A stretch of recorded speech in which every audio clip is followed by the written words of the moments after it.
It's time to talk a little bit of golf. Now, in the Northeast, it has been raining cats and dogs over the past 48 hours. Hopefully, that's not the case down in Florida. But I want to start here with this. Davis, when did we start calling this the A.P.I? It was always Bay Hill. It was always Arnold's Classic here. It was always Arnold Palmer's Invitational. When did we shorten this to the A.P.I? How did this happen here?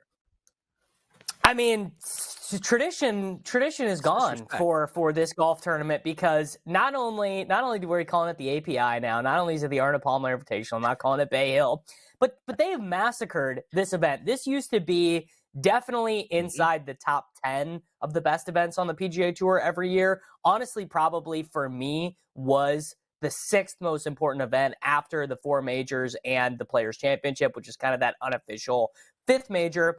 But now it is no longer an event with a cut. So they moved the field from 120, 130, 140, 150. It's down to 70 guys. Then one of the guys didn't want to play this week, so it's down to actually 69 guys. Nick Dunlap is out there playing by himself this morning.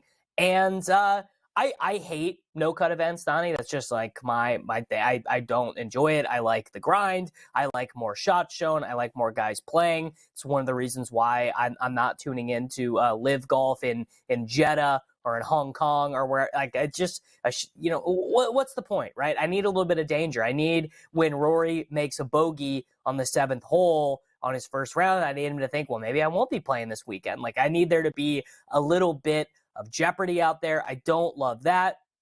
Now, to be fair, the course is still pretty brutal, right? It's got some teeth out there this morning. These guys are struggling. I mean, they did just tee off like 90 minutes ago, so we don't have that much yet. But I do enjoy these courses where we're more likely to get a winning score of like -8, -9, -10. Then, they're also playing the opposite field event in Puerto Rico this week, and it's just at a straight resort course. Like, the winning score there is going to be like 28 under par, which has its time and its place. I guess if I'm watching Chris Gotterup and Alex Cheka, I would prefer them to be playing an easy course than a more difficult course. But it is the A.P.I, man. I don't want to call it Bay Hill when we got 68 dudes out there just like hanging out and not having to be threatened with not making the cut.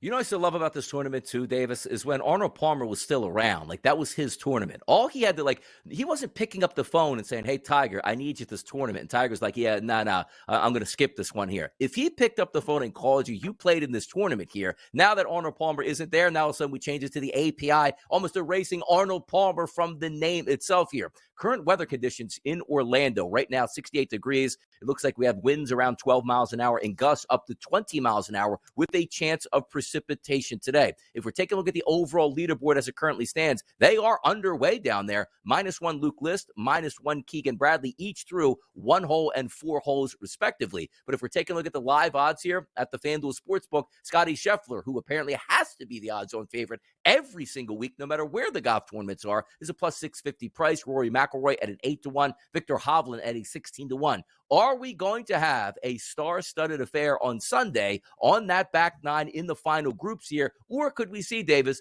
maybe a long shot or two pave the way, which, quite frankly, long shots have been getting down on the PGA Tour this year? Yeah, I mean, long shots is like the story of the PGA Tour, right? I mean, that's, I believe, 6 or 8 of the winners thus far on tour have been triple digits or better. I mean, we've gotten one winner in Hideki Matsuyama, who is in the top 20 in the official world golf rankings.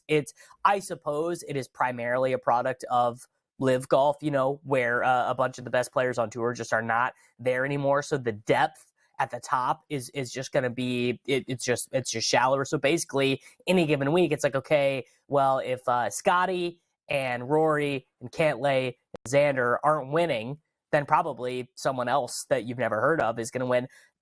I kind of like it. Me personally, like I enjoy, just the fact that a 150-1 guy can be out there winning on any given week. I would say this year or this tournament probably is more likely to be a winner up at top, just because it is going to require you to be so dialed in with your irons. I actually only made one bet on this tournament, Donnie, and it was Colin Morikawa at 22-1 to win this event. Pretty much the best iron player in the world outside of Scottie Scheffler. If Scottie didn't exist, he would be the best iron player in the world. And putting, not going to matter quite as much here because it's just not going to require a round of 62 to win at any point.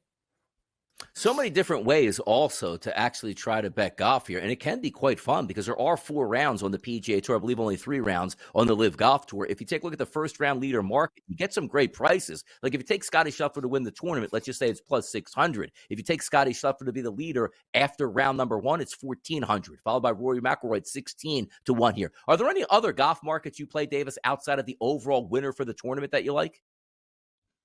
I mean, I will play T10s, T20s when it is a full field event.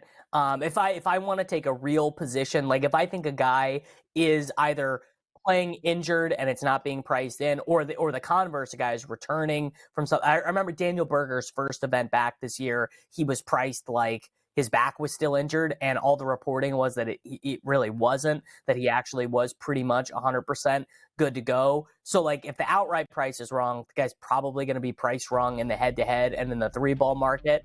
But by and large, no, I won't do a ton of that. Maybe we'll talk a little bit more golf later in the program.